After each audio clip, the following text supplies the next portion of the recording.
Hey, hey, Tampa Bay, the Bucs know how to shine. Hey, hey, Tampa Bay, the Bucs know how to shine. Give a cheer for the Buccaneers.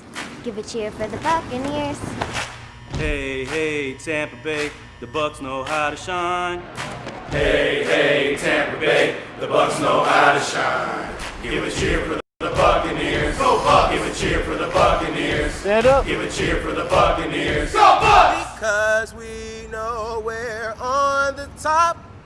We stand up!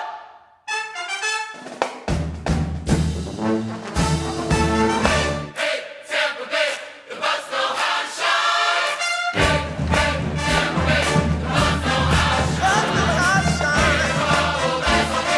We can roll it out because we know we're on the top. We stand up.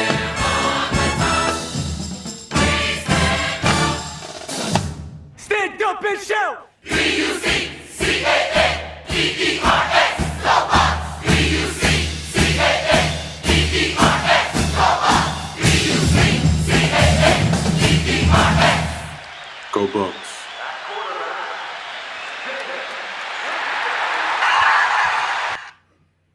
Good evening, ladies and gentlemen, and welcome to another episode of Frankly Speaking Sports. And what a beautiful Monday night it is from Tampa, Florida, where your very own Tampa Bay Buccaneers will take on the Los Angeles Rams in a little over an hour. And, you know, one of the things many people are talking about throughout the last couple of weeks is about the for some reason, it seems like our Tampa Bay Buccaneers don't show up on prime time. And, you know, the 1-2 this year have not really performed that well. And, you know, even the coaches have taken notice that this hasn't been working. And some of the coaches, decided that it would be a great idea to go ahead and do some nighttime practices, even though I don't think it was necessary. And we're going to hear a little bit from Coach Arians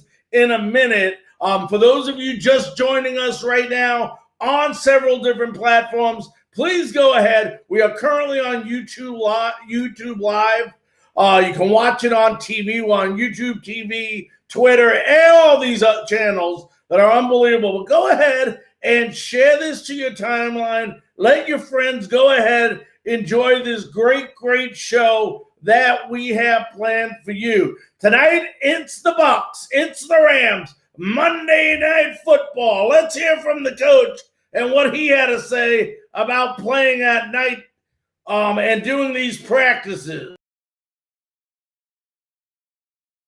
Still has a little bit of symptoms after a full practice, and we'll just wait and see. Was the idea just to kind of give them a day off and see if that settles things down a little bit? Or? Yeah, just stay home, and I think it wears on him when everybody's asking him how he is. And after a while, you don't really want to answer the questions anymore. Okay, thanks. You bet. All right, next up is Jenna Lane. Hey, Coach, along those lines, and just to be clear, he didn't suffer any sort of setback in the protocol? No, he just didn't he didn't feel as well the next day that he needed to be. Gotcha. And you guys have had one night practice already under your belts. Did you get the results that you were hoping for in those practices or in that practice? What did you see out of the guys?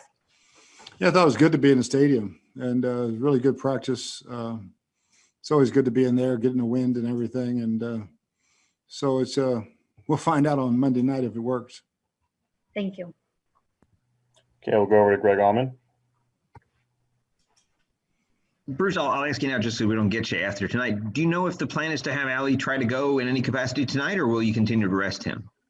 He's going to try and do some stuff tonight, yeah. And we'll just see how much, right. before. Sure. If he's symptom-free, then let's keep going. It's right. Okay. Catch-22 because we got to get the other guys ready too. Right. Thank you. You bet. All right, we'll go to Leo Haggerty.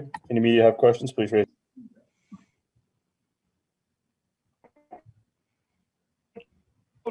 Cardinals.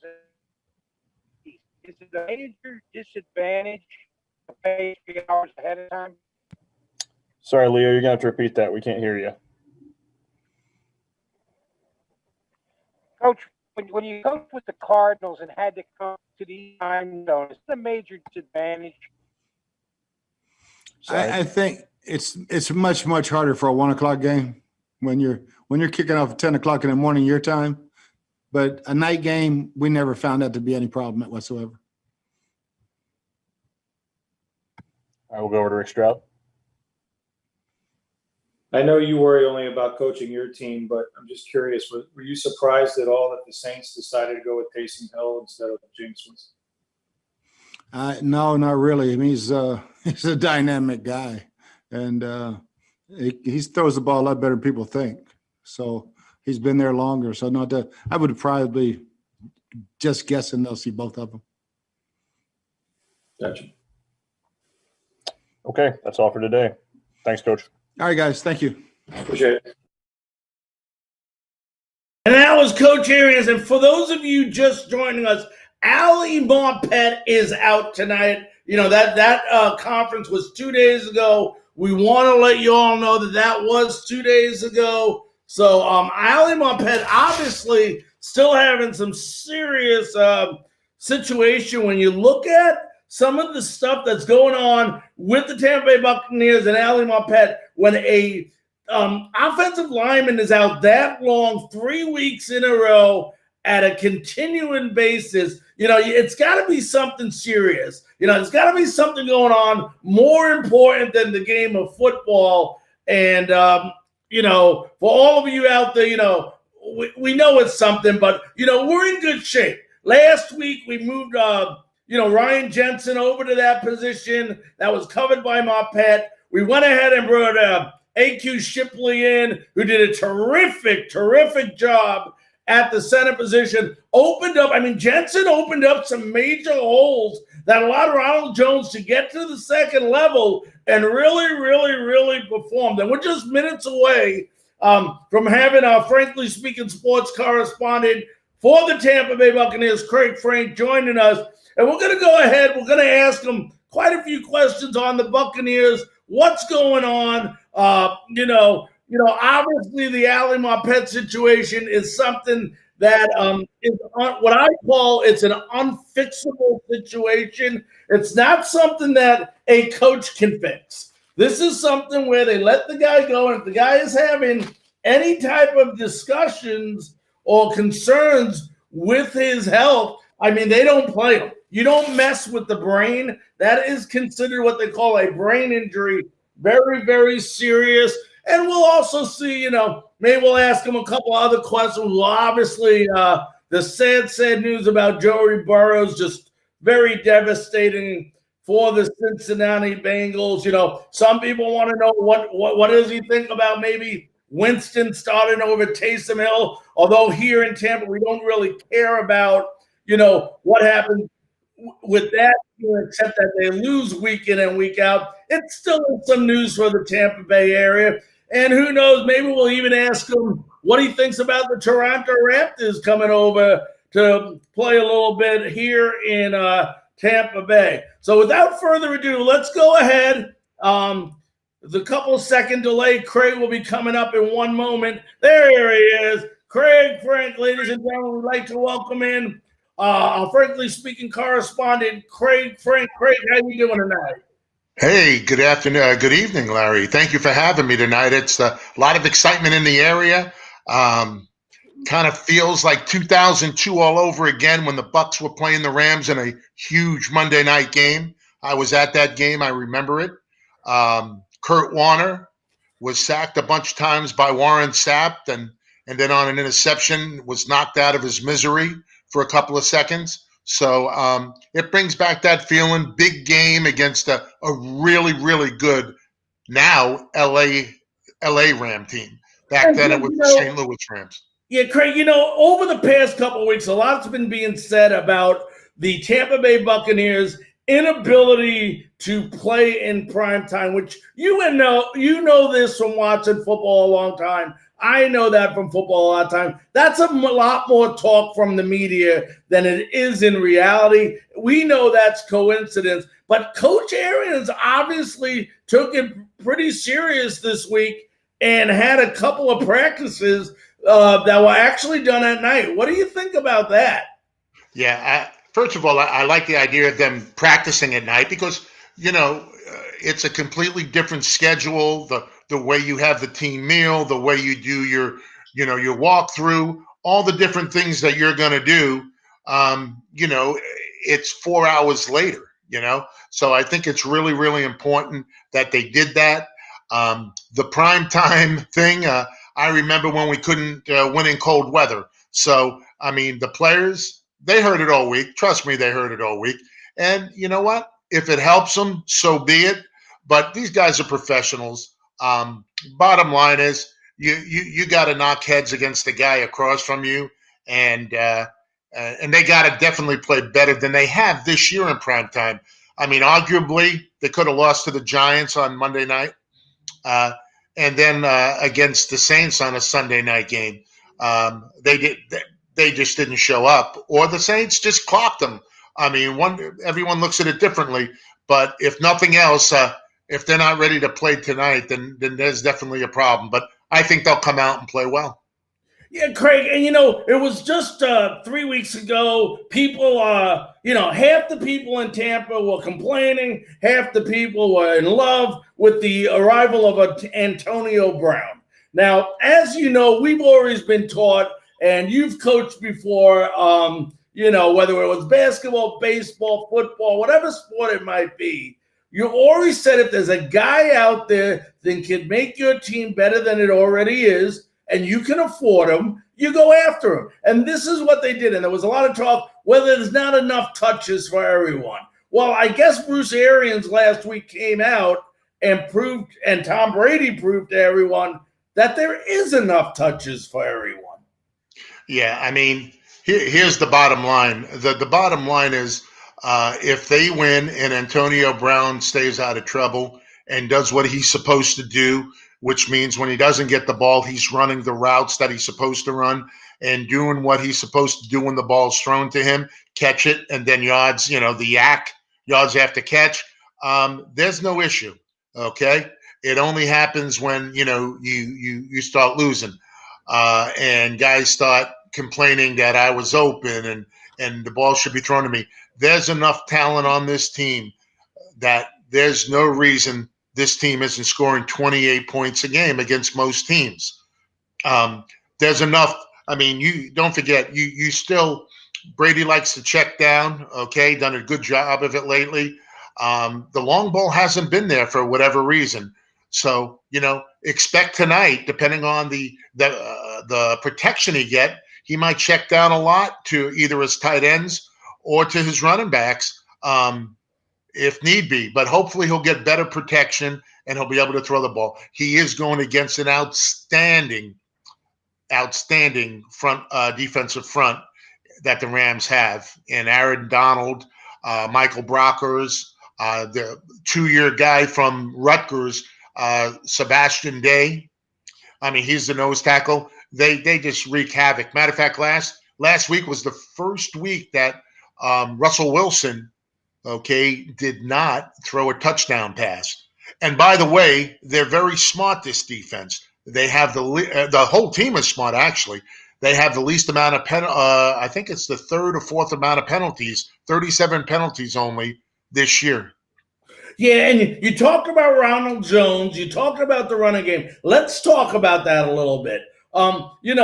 Ronald Jones, first of all, before we get to Ronald Jones and what he did last week and how he's running the ball, you mentioned a very good point, but a very scary point. You mentioned about the catching the ball out of the backfield. And this has been something that we've been very inconsistently doing throughout the year. It's not so much throwing the ball out of the backfield, it's catching the ball out of the backfield. And it seems like Ronald Jones is finally starting to catch the ball out of the backfield, become a little bit more complete player. But it seems like Leonard Fournette the last couple of games seems like he's been having slippery hands. And for us to be successful and to mix it up versus this Los Angeles defense, we're not going to be able to have these plays where we're not executing correctly because we're dropping footballs. Yeah, I mean, Ronald Jones had a tough fumble last week early in the game, came back big, okay? Really, really important. He's got the confidence in himself now. He's been told by Bruce Arians, you are our back, bottom line. So, I mean, once you made that mistake, he came back, and of course, he turned it to another, to overdrive. And you know what? When he's like that, there's no reason for Leonard Fournette to be in the game, okay? Yes, for a breather, but Leonard Fournette was out a little bit. He was injured. Yes, you can fit him in. Third down, really important to have him scatter out of the backfield and be an outlet for Brady and then go with it. No doubt about it.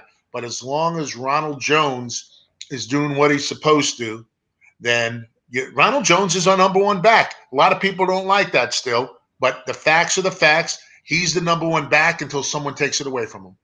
Yeah, and I agree 100% with you, Craig. And you look at this game last week, and, it's very interesting to me because, and whether it was coincidence or not coincidence, and let's give Ronald Jones, he's been running tough all year, but he really broke out, obviously last game, 192 yards, average 8.7 yards a carry. And the one thing I notice about Jones this year that I don't know if a lot of the other analysts notice is when he's running with the ball, it seemed like last year when he was getting tackled, he was falling backwards. This year, it seems like when he's getting tackled, he's falling forward and getting that extra 1 or 2 yards, which could mean a lot in the football game. But getting back to my point, the one move that seemed to work, and it was done only because of an injury last week, was the movement of Ryan Jensen over and putting A.Q. Shipley in. Now, my question to you is, they're going to do that tonight. Obviously, Marpet is out.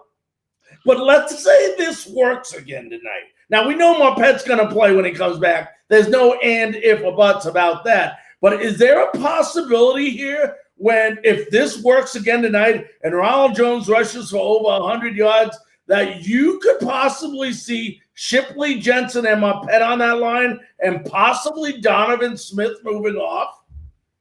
That's a great point. Your left tackle is your most important person. I mean, you got to have someone, especially when you're playing pass rushes like we are tonight. Tonight should be very interesting.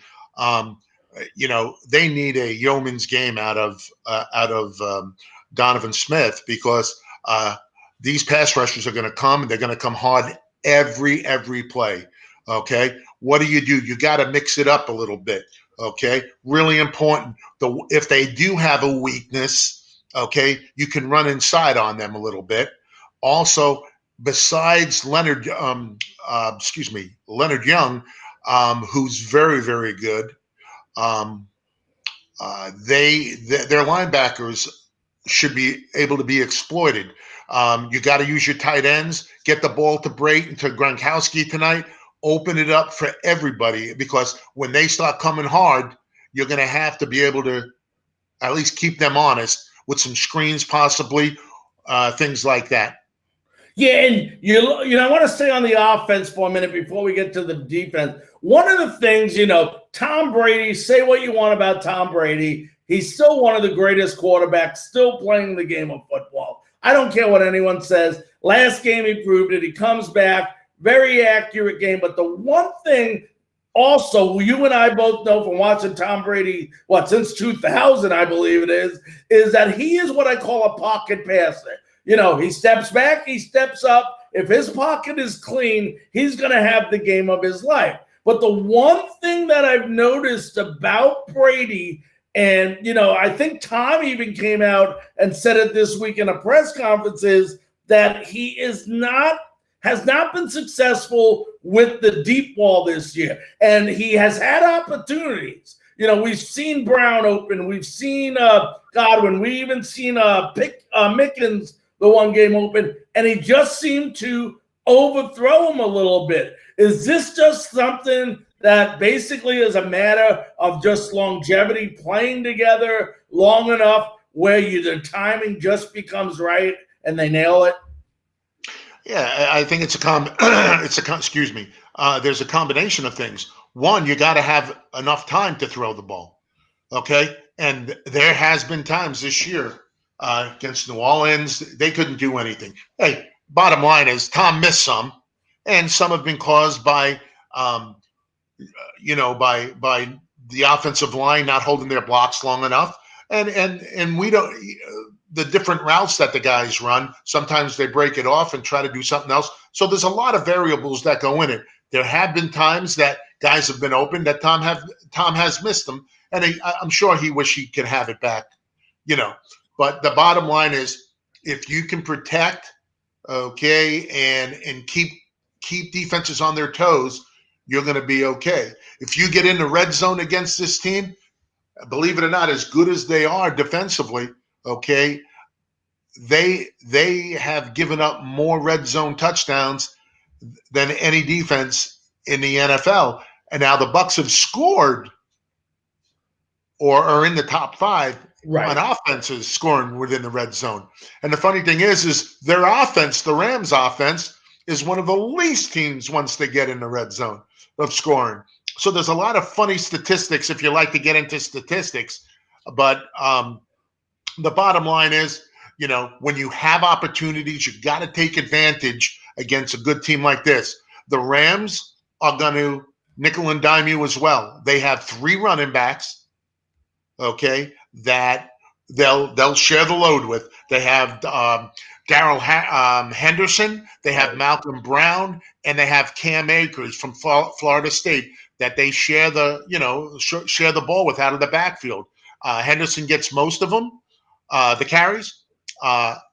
Receiver-wise, they have Robert Brooks, who's having a so-so year, but Robert Brooks does a lot of different things. They also have a guy who's their leading receiver, Cooper Kupp, okay? And he's really had a great year. So they will mix it around, get it to different people.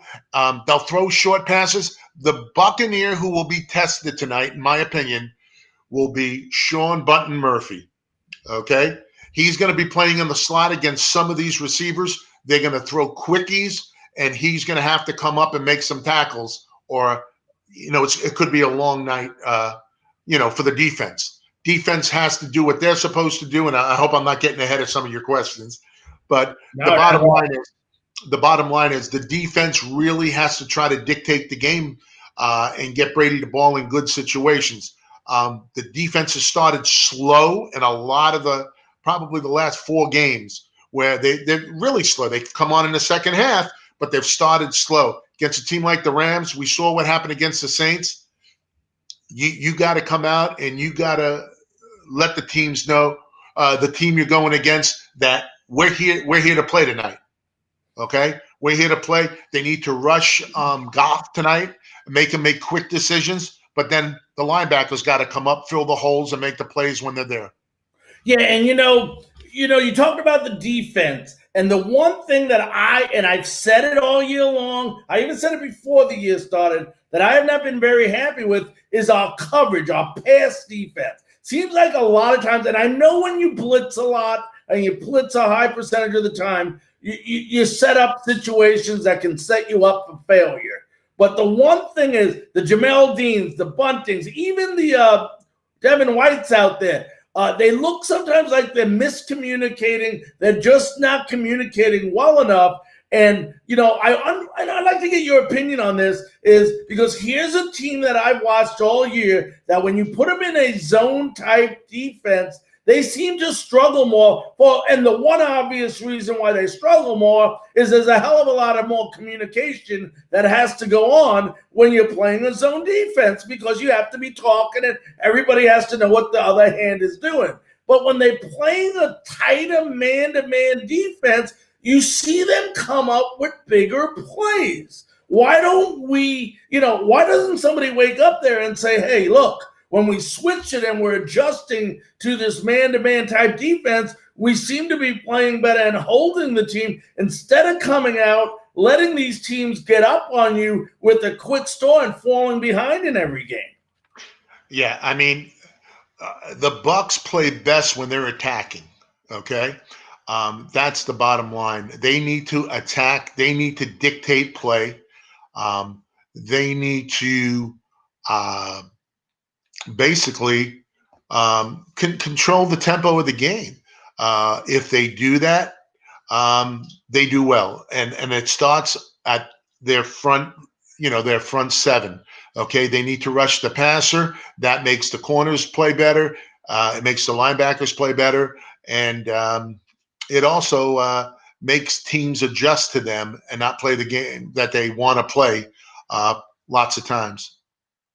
Yeah, now let me ask you this. Tonight it brings back a little weird situation here. And let's talk about the kicking game. First of all, before we get to our kicking game, let's talk about their kicking game. An old nemesis of ours that used to play for the Buccaneers, he's only been in the league for a year, is Matt Gay. And he's now tonight's kicker for the Los Angeles Rams. And, you know there's got to be something in the back of his head wishing for a big opportunity tonight here in front of the in the stadium that he played last year.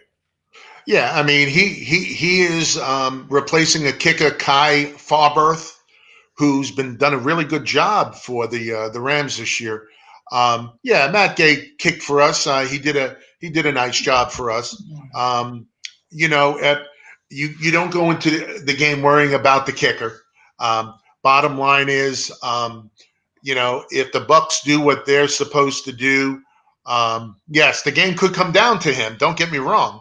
I mean, they're very, very important in close games. But the bottom line is the Bucs need to come out. Bucs got to think holding them to field goals when they can, and then of course scoring touchdowns. As I alluded to, the red zone defense for the Rams is exploitable. Again, first you got to get it down there, So it's going to be a very, very interesting game.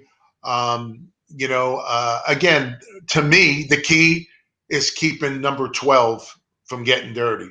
Okay, if he's getting dirty too much, the Bucs are in trouble. They need to let Brady go through his progressions. When they're not, when something's not there, what is the third and fourth option? Really, really important. I hope they use the tight end a lot. Cameron Brate and Gronkowski, so important against those linebackers. And Ronald Jones coming out of the backfield, or Fournette against their other linebacker. That is a matchup they need to exploit, Larry. Now I want to talk to you about my three keys to the game, and you can add anything you want into these after the three, of course, so feel free to. But my first key of the game was let's come out and score first.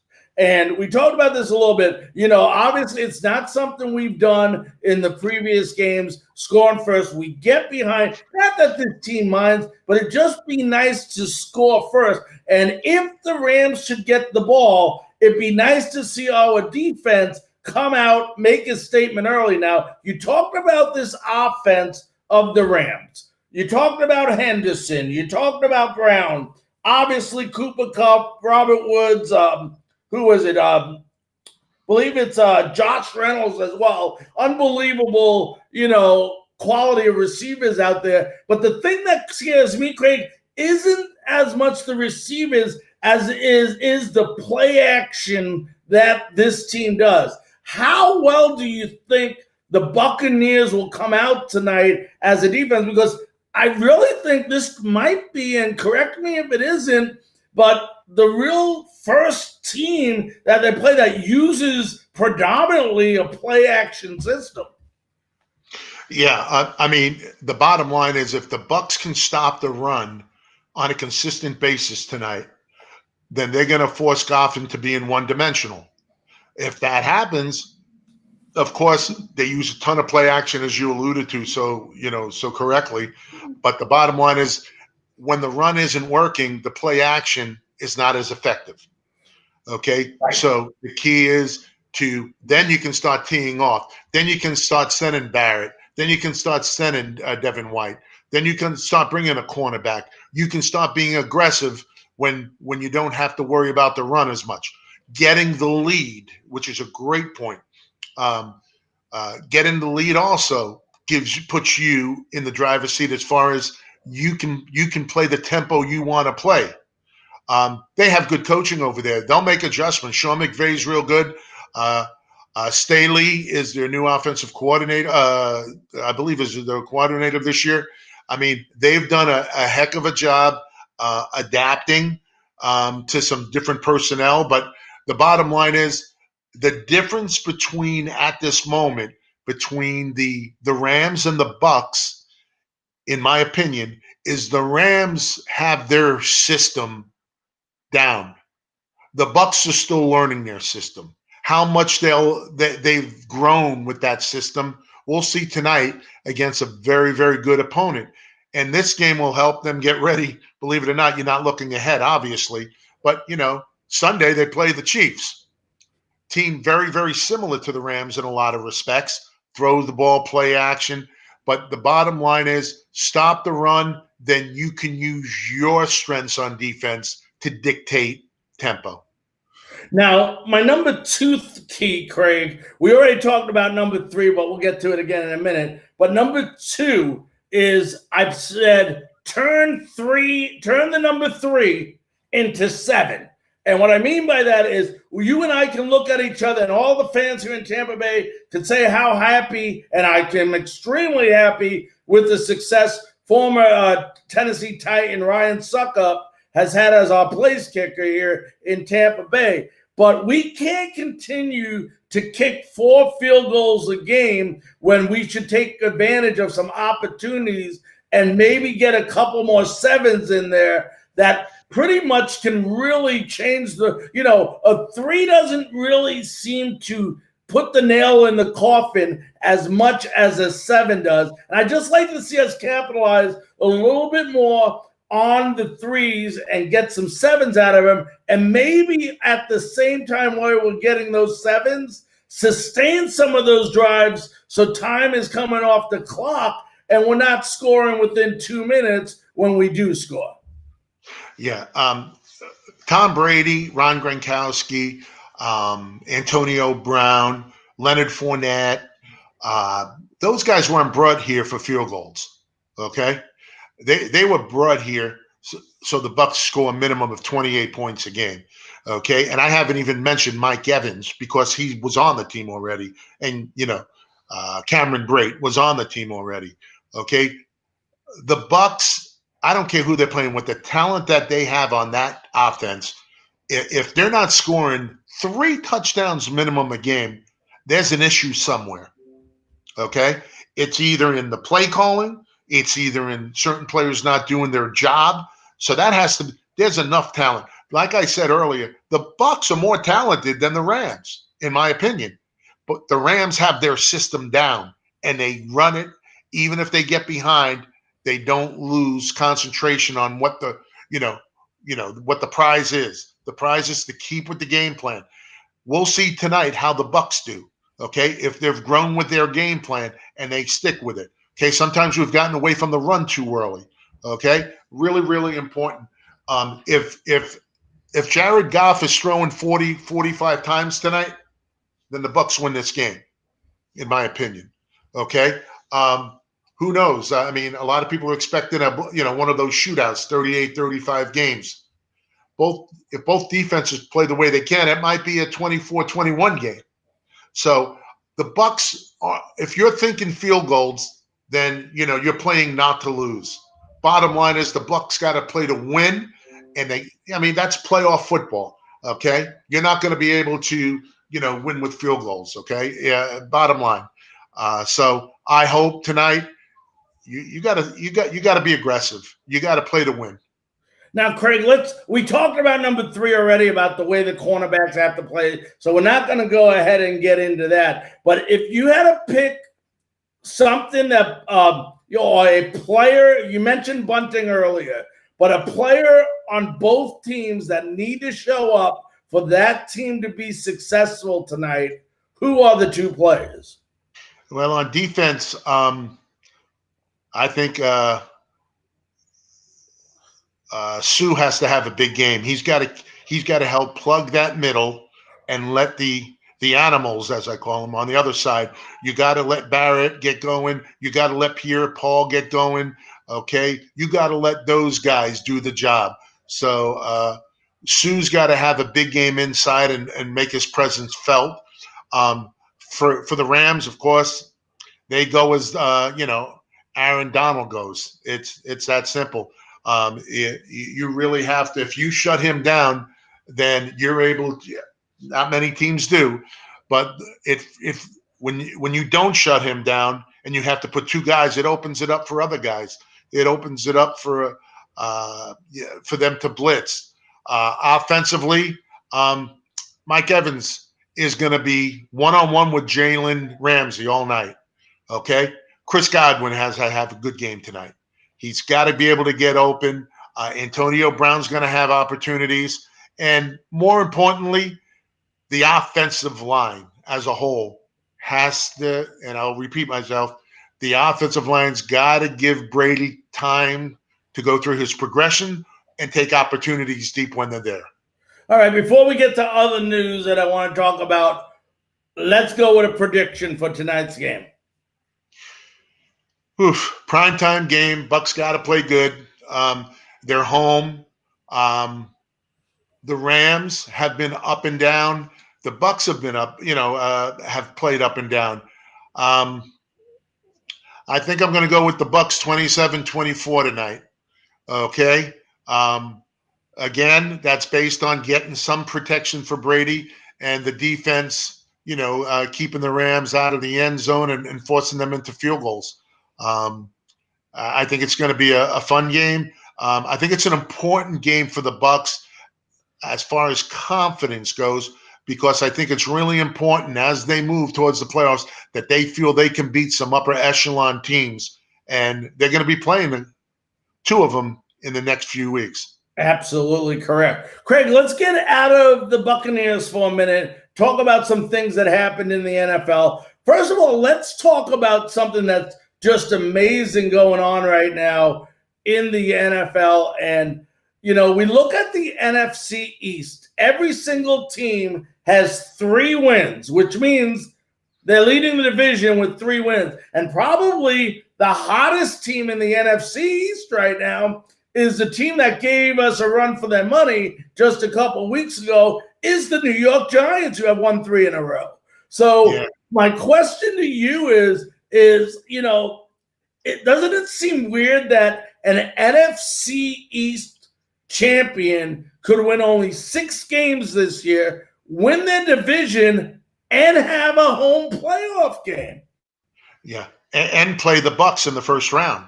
And play the Bucs in the first round. And the Bucs could have a 10, 11, 12 wins, whatever, and not get a home playoff game. That's crazy. It's one of the glitches of the system, but it is what the system is, okay? The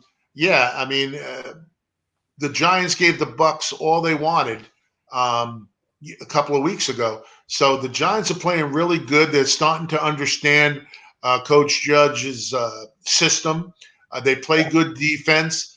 Bottom line with them is, you got to get to the young quarterback and make him make mistakes, Jones. And when he does hurt you, he hurts you a lot with his legs. And he did it last week.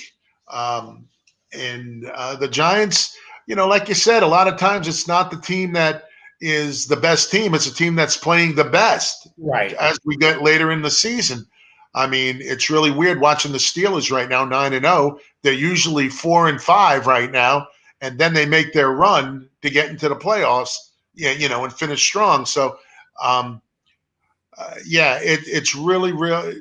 I mean, that's just the way the system is, Larry. You got 3 teams there, 4 teams. Even Washington has a couple of wins. That Thanksgiving Day game could be that could be a pivotal game when they play I believe they play the Cowboys on, and I could be wrong. I think it's Washington, and it's crazy. But this whole year has been crazy.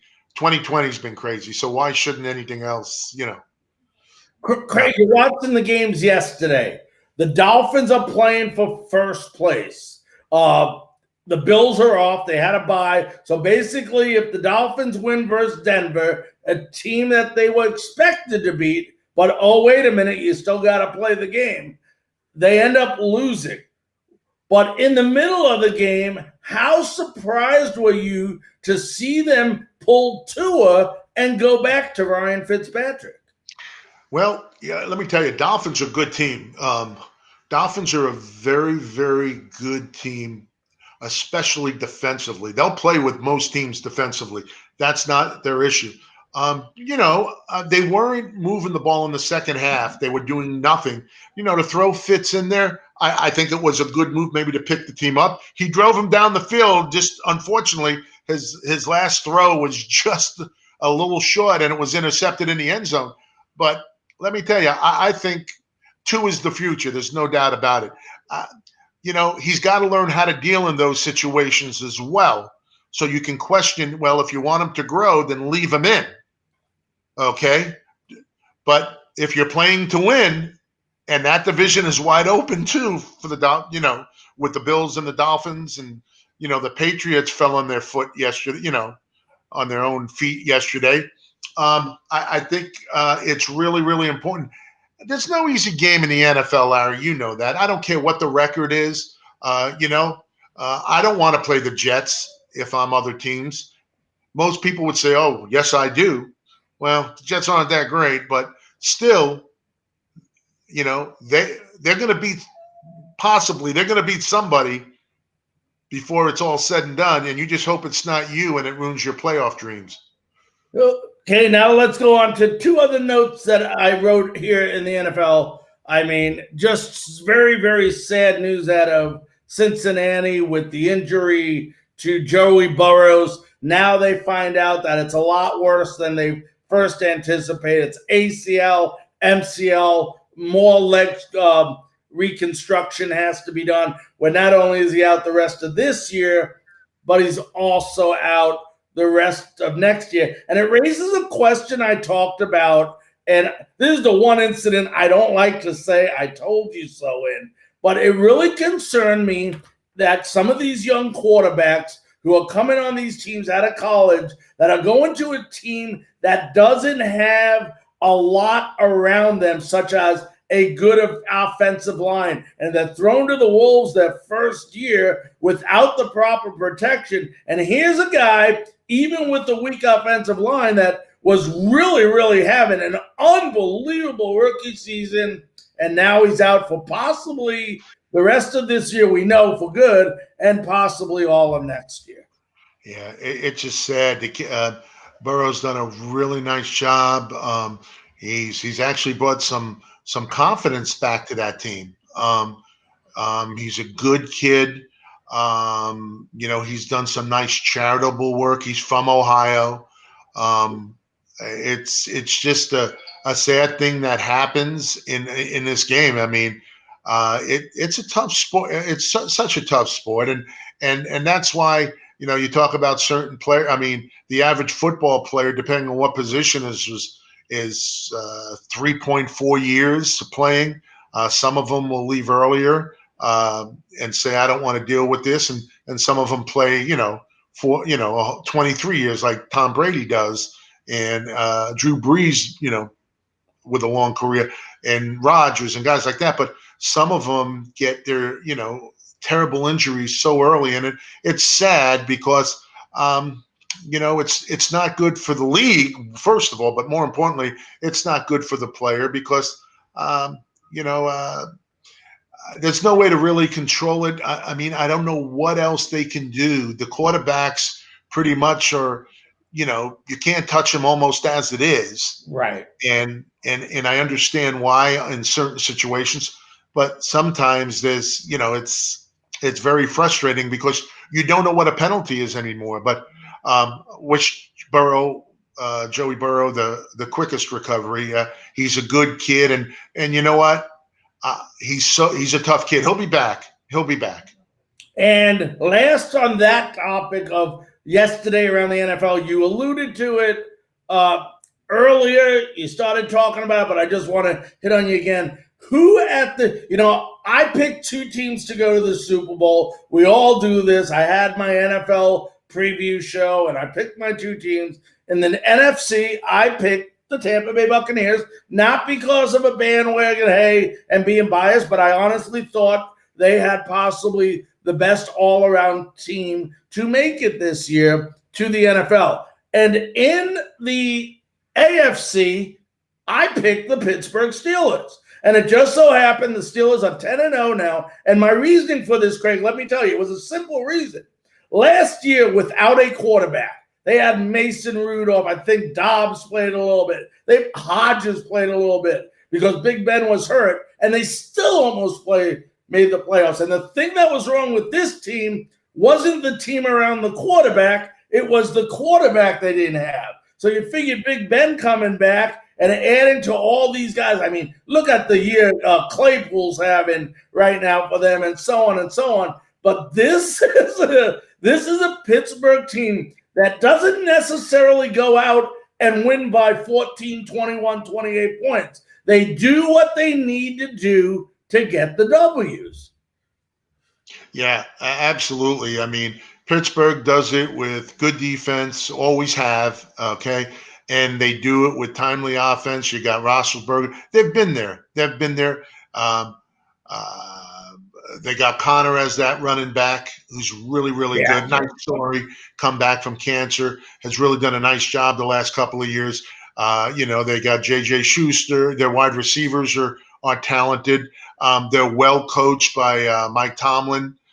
They're just a good, solid team, but they're always a good, solid team.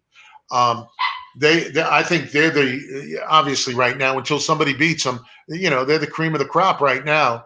I think in the NFC, you got to give it to the Saints. I mean, right now, the Saints, they do what they have to do.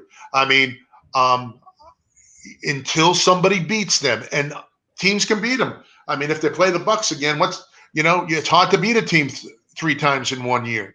Okay, the Bucs will have their opportunity, but this is when they have to show that games like tonight, they belong in that upper echelon.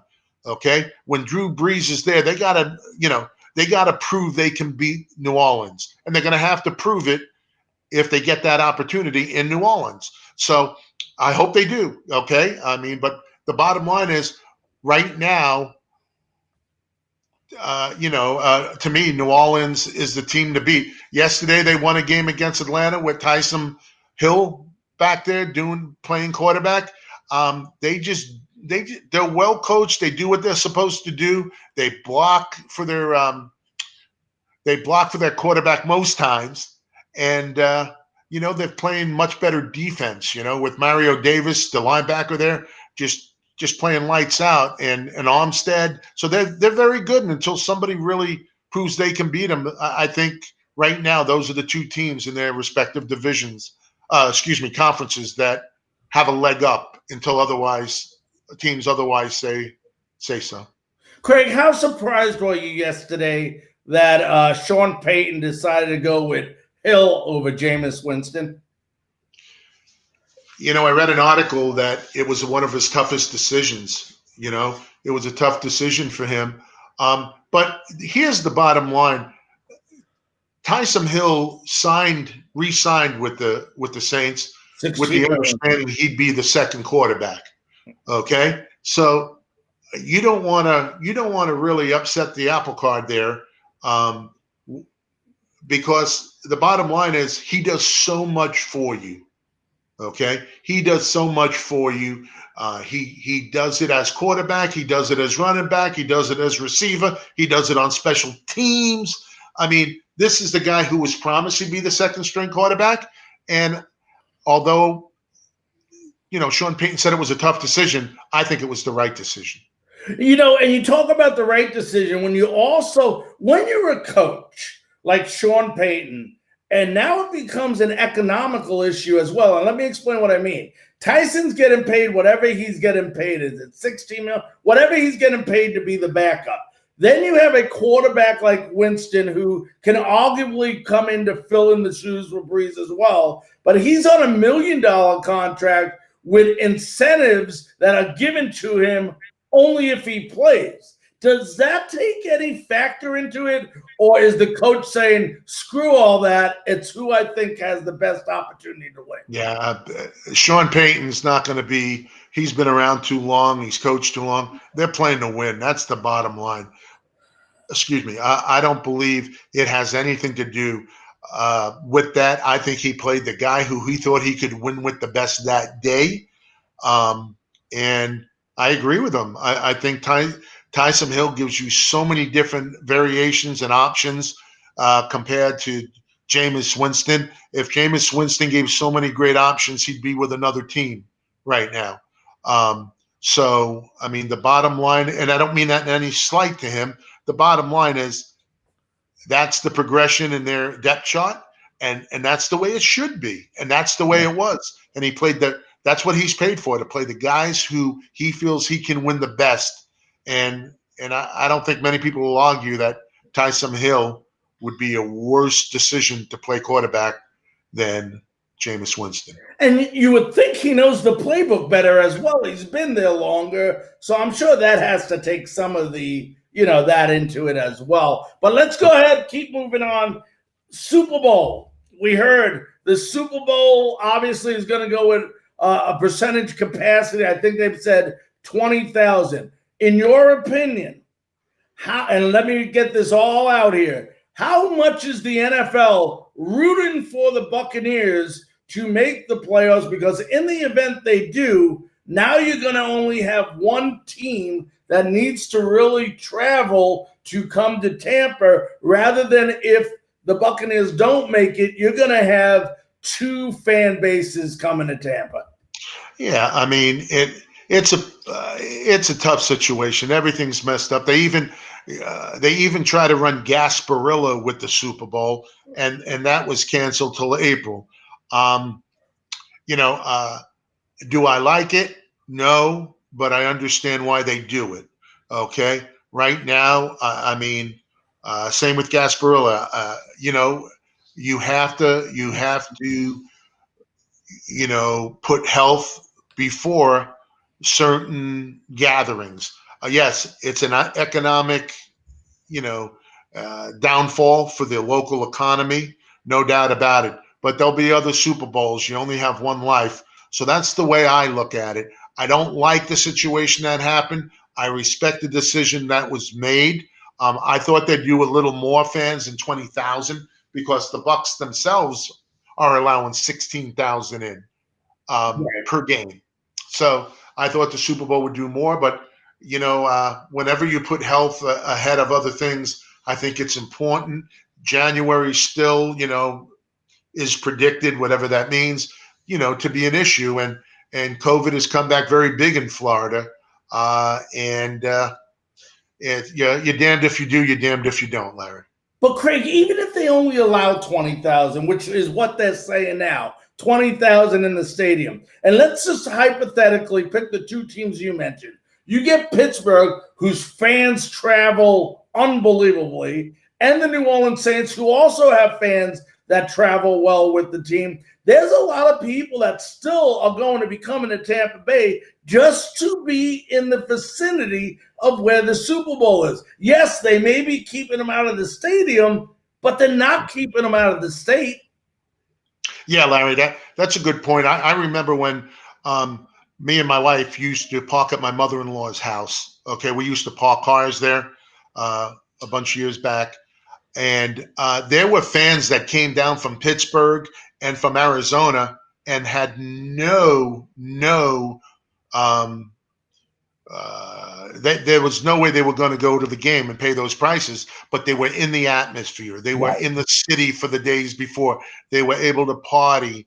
Matter of fact, some of them came, put a TV up in my mother-in-law's yard, and they watched the game with chairs all over. It looked like a little stadium, a little theater.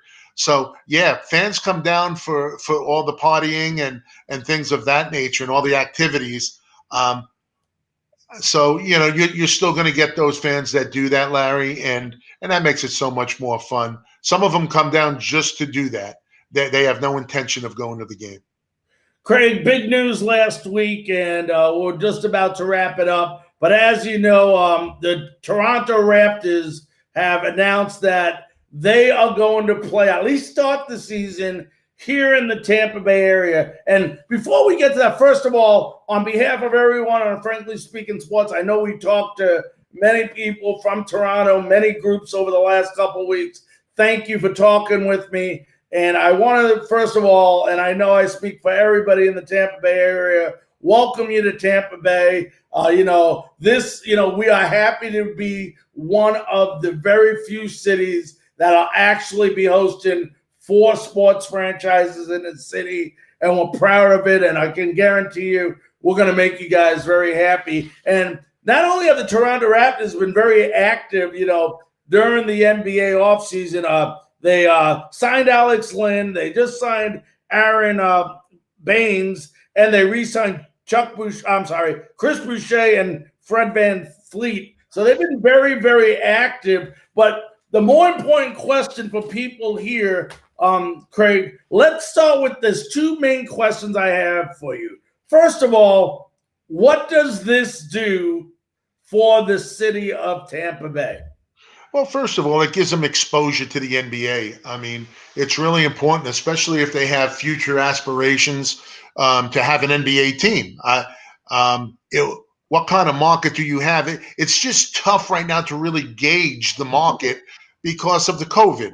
So you're not going to have fans going to those games. I don't know how many, if they're going to allow. I haven't heard the latest. But the bottom line is it's really hard. But if they do what they're supposed to, run a nice program for the Raptors, people who know people, when expansion comes up, it could be something where the Tampa Bay area will be, in the mix for an NBA team. Some people, you have Amalie Arena. Yeah, I mean, that's not an issue. You have a lot of things. The bottom line is it'd be nice to maybe have some type of a rivalry with an Orlando team, with a Miami team. But, it's really hard to gauge, Larry, during this period, what what the market will bear. Can this come back to hurt the Tampa Bay area? And let me explain what I mean. And you know where I'm going with this. We obviously have a baseball team that has talked in recent time of splitting the season in Tampa Bay with Montreal, another candidate team. Does this kind of add fuel to the fire for Sternberg to say, look how they handled it in basketball. It worked. That's why we want to do it in baseball. Well, yeah. You can't have 160. This is a temporary situation. Right. Okay. This is temporary. This is due to COVID. In Toronto, they're going through lockdowns right now. They have lockdowns. Only certain businesses are open. They're not allowing anyone to leave and cross the border. This is completely different. So, it's, again, I don't mean to waffle on the question, but the bottom line is, again, this situation is I hope not, because I'm one who's against this half team here, half team there. Right. I think it confuses the fans. You don't get the loyalty, and people will. And then you want a stadium for half a season? Nah, they're a Tampa Bay Razor for this area. Work it out. Right. Now, Craig, let's say we have a good showing. Everything works out. We just, as we've been known to do before, do an unbelievable showcase here in Tampa. And the NBA says, this would be a good place for an expansion team in the future. Are we too close to Orlando to have 2 teams in what is a 90-mile radius? Well, here's what worries me the most about that. Again, our area is a transient area. Okay. You got people coming from all over the place. Okay. Is basketball, NBA basketball, a big enough draw in this area? Okay. Is it Orlando a transient area? A lot of visitors, always having a bunch of tourists in it. Yeah, I mean, and don't forget the Orlando Magic haven't had a very good team for many years. So for some reason, why aren't they getting those free agents to come down here? Why aren't is there a problem there with the fan base? Support. I've heard there's some with the fan base supporting that team. So Miami's done well. Of course, you get a LeBron James, you're going to sell out every night. Right. But I would hope that the NBA could do it, but again, I don't know with it being 100 miles away that first of all Orlando would allow it, okay, because that's going into territorial rights. But if they could prove that they could do it, hey, I'm all for it. I think the more sports stuff we have here, the better. But the bottom line is, this is going to be a very hard time because there's so many variables involved. Right. All right, my brother Craig, I want to thank you so very much for taking the opportunity to come on Frankly Speaking Sports. I know we're about 13 minutes from kickoff right now, so we're going to go ahead and wrap it up, and I want to thank you very much for coming on this evening. Larry, thank you for having me. Love your podcast. Really appreciate it coming on. It's been a while since I've been on, and I'm happy to be back. Everybody stay well and send my best at home. All right. You stay safe and have a great Thanksgiving. Thank you. All right. That was our Frankly Speaking Sports correspondent, Craig Frank, coming to us live tonight. Before the game, before we let you go, a couple of quick things as we wrap it up. Want to remind you tomorrow night, 9 p.m. Eastern Time, one of the fastest growing USF podcasts out there, one of the biggest platforms we got is Bullseye. It's growing fast. We have interviews every single week with amazing previous players in all different sports that have played for USF. Tomorrow, we have the honor of having Billy Henderson, who played from 2002 to 2004. He was a fullback for the USF Bulls. Unfortunately, had a knee injury at the end before his senior year. We'll talk to him tomorrow night, me and our host, Bradley Lewis Walker. And in the future, we already got it pretty much okayed by USF as well. Those are some of the future guests we have tied up for the Bullseye show in the future. If you're not a member, go to Bullseye, capital letters, BULLS, space, EYE, and make sure you join today. Tomorrow, 9 o'clock p.m. Then we want to remind you of a couple of other things. Besides our Facebook group, we are on other platforms, Frankly Speaking Sports. Make sure to go to YouTube. Type in Frankly Speaking Sports. Have to type in the word sports now. You type it in. We have our own YouTube channel. Subscribe. It's free. You can get all the previous shows and the future shows. Watch us live with a beer and some chips in front of your TV on your recliner. We're on YouTube TV, baby. So make sure, go ahead and join today. Also, if you got a Twitter account, you can go under Larry Frankus. That's with the US at the end. Join today. We go ahead and we're constantly retweeting from the best insiders in all sports, in the NBA, in the MLB, in the NFL, in the NHL, in soccer with the Rowdies, USF for University of South Florida Bulls. And we continue to build our Twitter network. So that's how you enjoy. Also, for those of you, our next televised show here on Frankly Speaking Sports. Remember tomorrow, Bullseye. Listen to this. Wednesday night, Thanksgiving Eve. Boy, do we have a show for you. We have former 1984 Olympian gold medal athlete and former Los Angeles Ram wide receiver, Ron Brown. Ron Brown will be joining us Wednesday night. Our show begins at 9 p.m. Eastern Time. Ladies and gentlemen, want to thank you all very much for watching this special edition of Frankly Speaking Sports on Monday Night Football edition for the Bucs and the Rams. Let's go Bucs, and we'll see you again tomorrow on Frankly Speaking Sports.